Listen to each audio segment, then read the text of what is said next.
Hi, I'm Kevin Hatley and welcome to Kevin Hatley Photography in my office. This is a channel that I've set up to share my experiences of wildlife and nature with others. So let's go.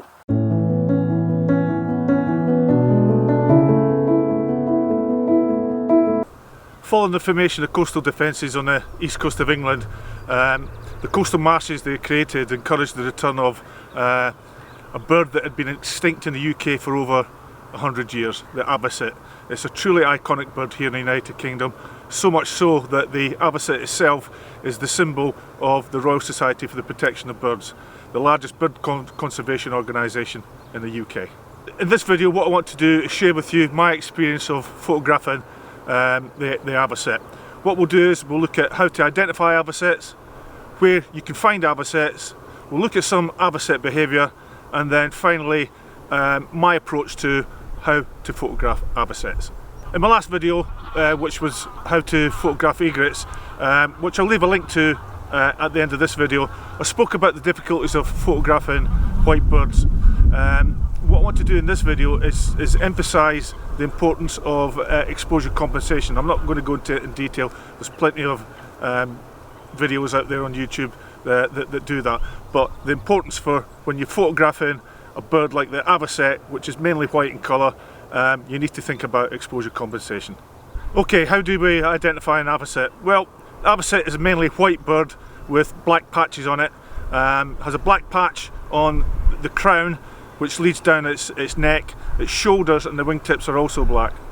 And it has, its legs are long and sort of like a bluish grey in colour. The most striking feature of the avocet is the avocet's bill itself. It's long, it's thin and it's upturned, which is unique amongst wading birds here in the UK. So that's how we identify the avocet. When it comes to trying to tell the difference between the male and the female, it is very difficult to tell them apart at first glance. The basic differences between the male and the female are that the female is slightly smaller and the bill on the female is thinner and is more upturned. But as I say, it's very difficult to tell the difference between the two of them, as you're about to see in the video clips that I'm going to show you. But what I want to also do is show you what the avocet's call is, which again is an identifying feature of the avocet. So first we'll have the avocet's call, and then I'll show you two short clips of avocets and see if you can tell the difference between the male and the female and just how difficult it is.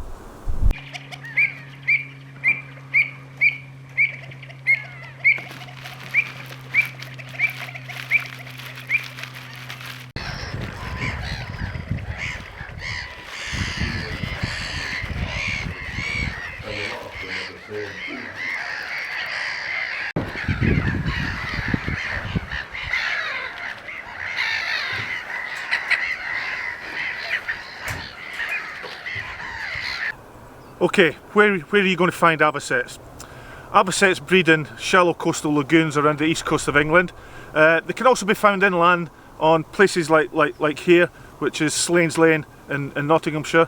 They prefer saline, brackish type waters in shallow lagoons. RSPB nature reserves are often the best places to go to find them, and all I would suggest is that look at the RSPB reserves mainly on the eastern side of England, and look at the latest sightings to see what the numbers of the avocets are. So mudflats, lagoons and sandy beaches can all attract avocets.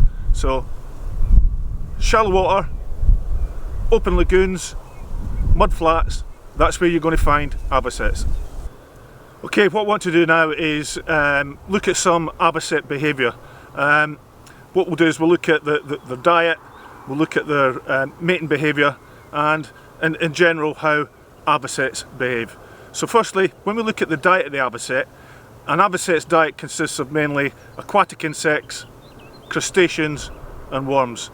And as I've said, they feed in shallow water of lagoons, either picking the prey from the surface of the water or using their bills to sweep through the loose sediment. And again, I'll show you a video clip of avocets feeding.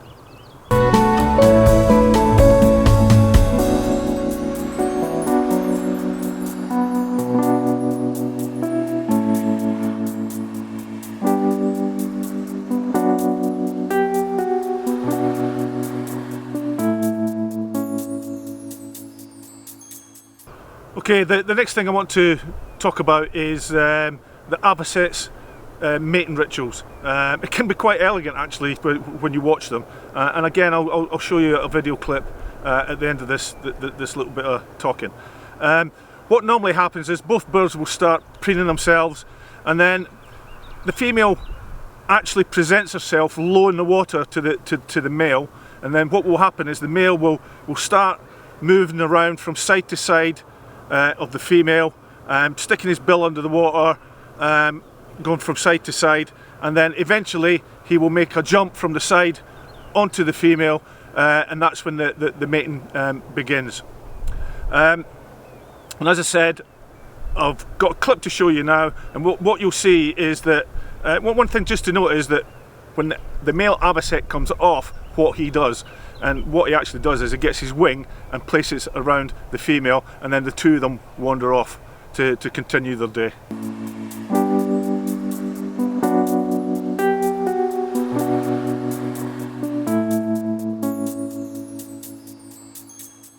Obviously, once the mating has taken place, the avocets need to think about nest building.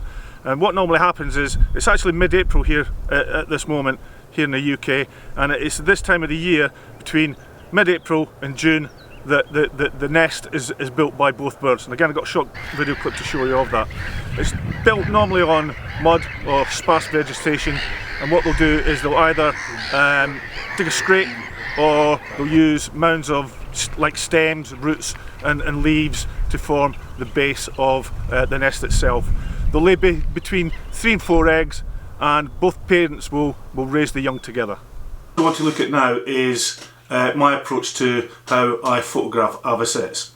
In my last video, how to photograph egrets, which I'll leave a link to at the end of this video, I went into a little bit of detail about the problems you can sometimes have with photographing white birds, and avocet is a white bird.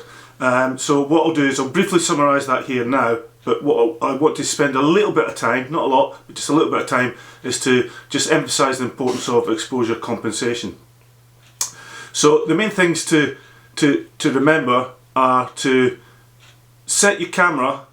It doesn't matter what camera you're using, you should be able to do this. I shoot with a Canon R5. I'm not going to talk about specific settings of the Canon R5. I'm going to talk about general settings on any camera. So you need to be able to understand what a histogram is. You need to set your camera's highlights alerts, or its blinkies are on. And what you're going to use them for is just to give you that warning if you're going to blow the highlights on the image that you're taking. Now, what you need to remember is that every camera, doesn't matter what camera it is you're using, all think that everything is 18% grey. Now, there's a scale whereby there are basically 5 different tones of light that range from dark on the left hand side all the way over to the right hand side at its brightest, which is white, and sitting in the middle is grey, which is where the term 18% grey comes from. So every time your camera takes a picture, unless you tell it differently, it thinks everything is 18% grey. Now, that means that if you're photographing a white bird like an avocet, that you're going to underexpose it because the camera thinks it's grey. Or, on the other hand, say you were photographing something that's a very black bird, so like a raven, what's going to happen there is that the camera's going to think it's 18% grey, so in effect you're moving from black up to grey, so you're overexposing your image. So the basic concept really is that if you've got a bright white image, you're going to have to think about adding exposure compensation. If you've got a dark image, like a raven, you've got to think about subtracting compensation so that you get the correct tones for the image that you're taking. However, the thing is, there are many situations. So you could have a bright subject up against a dark background, or you could have a dark subject up against a bright background, and there's many more. Therefore, what you've got to do is you've got to try and understand and read a histogram and use your highlights alert to use exposure compensation correctly. I hope that's briefly explained what I mean by exposure compensation. It's all about the darkness and the brightness of your image, and making sure that you set your camera correctly to record that image properly. Okay, so what's my approach to photographing bright birds or dark birds? I always shoot in manual mode. Now, what that means is I have complete control of the camera. The camera doesn't make any decisions for me at all. I set the exposure triangle, so I set the shutter speed, the aperture and the ISO. The camera has no say in this whatsoever, so I've got complete control. And in manual mode, you don't need to worry about exposure compensation because you're in control. Now, if you shoot in one of the other modes, whether that be aperture priority, shutter priority or program mode, the camera is going to make decisions for you. And remember what I said about the 18% grey. The camera always thinks everything is 18% grey. So if you shoot in aperture priority, what will happen is the camera will decide what the shutter speed is going to be, and that can affect your exposure. If you shoot in shutter priority mode, what will happen then is that the camera will decide what aperture you're going to use, and again that can affect the brightness of your image. And again, it's the same for the program mode. So in aperture priority, shutter priority and program modes, the camera will make decisions for you, whereas in manual mode you're in complete control. So I would suggest, if you don't shoot in manual, is to try it.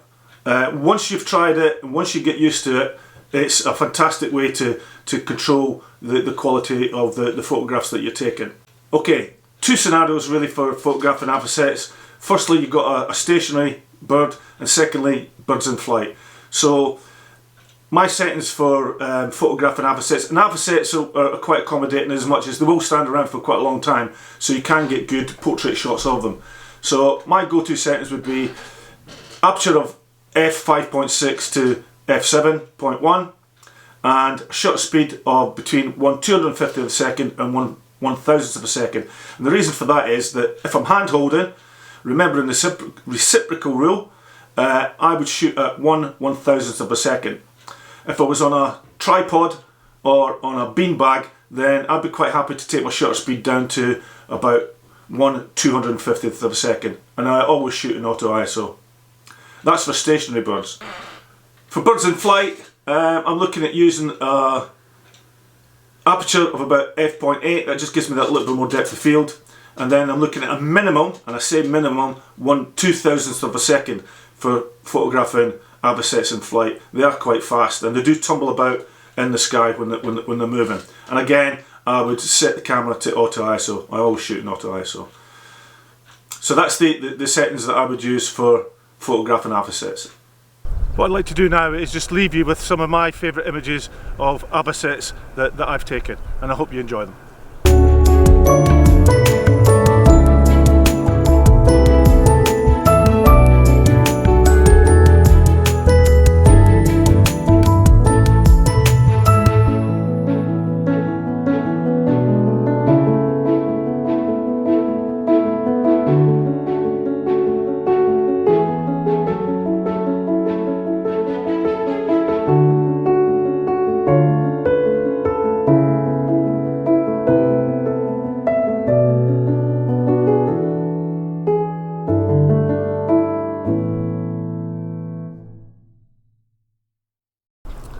Okay, thanks for watching this edition of Kevin Hatley Photography and how to photograph avocets.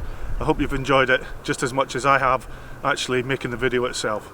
All I would ask is that if you've liked it, could you hit the like button? Could also consider, if you've not already done so, to subscribe to my channel, Kevin Hatley Photography. It doesn't cost anything, it's completely free, and what it does, it just keeps giving me that incentive to keep coming out here into the English countryside and photographing the great wildlife and nature. So, until the next time, stay safe, Take care, and I hope to see you soon. Bye for now.